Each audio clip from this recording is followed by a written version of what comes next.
bien cher frère, veux-tu savoir quelle vertu possède le sang du Christ? Revenons à ce qui en a été la figure, au récit ancien de ce qui s'est passé en Égypte. Moïse a dit, « Immolez un agneau sans tache et marquez vos portes de son sang. » Que dis-tu donc, Moïse?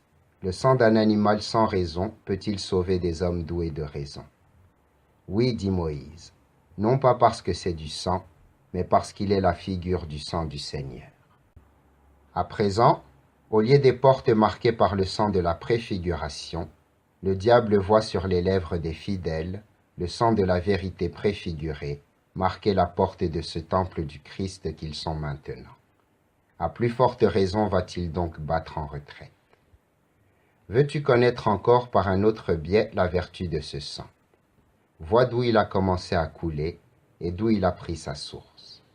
Il descend de la croix, du côté du Seigneur. Comme Jésus déjà mort, dit l'Évangile, était encore sur la croix, le soldat s'approcha, lui ouvrit le côté d'un coup de sa lance, et il en jaillit de l'eau et du sang. Cette eau était le symbole du baptême, et le sang, celui des mystères. C'est donc le soldat qui lui ouvrit le côté.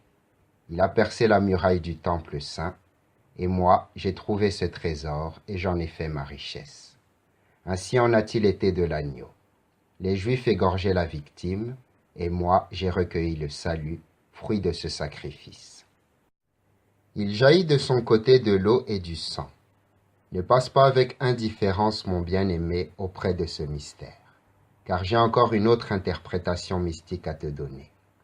J'ai dit que cette eau et ce sang étaient le symbole du baptême et des mystères.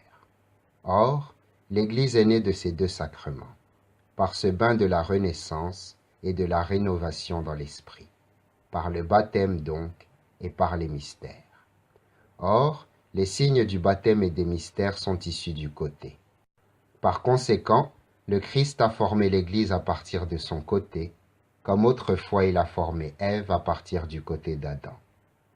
Ainsi, saint Paul dit-il, nous sommes de sa chair et de ses os, désignant par là le côté du Seigneur. De même en effet que le Seigneur a pris de la chair dans le côté d'Adam pour former la femme, ainsi le Christ nous a donné le sang et l'eau de son côté pour former l'Église. Et de même qu'alors il a pris de la chair du côté d'Adam, pendant l'extase de son sommeil, ainsi maintenant nous a-t-il donné le sang et l'eau après sa mort. Vous avez vu comment le Christ s'est uni son épouse. Vous avez vu quel aliment il nous donne à tous. C'est de ce même aliment que nous sommes nés et que nous sommes nourris. Ainsi que la femme nourrit de son propre sang et de son lait celui qu'elle a enfanté. De même, le Christ nourrit constamment de son sang ce qu'il a engendré. Amen.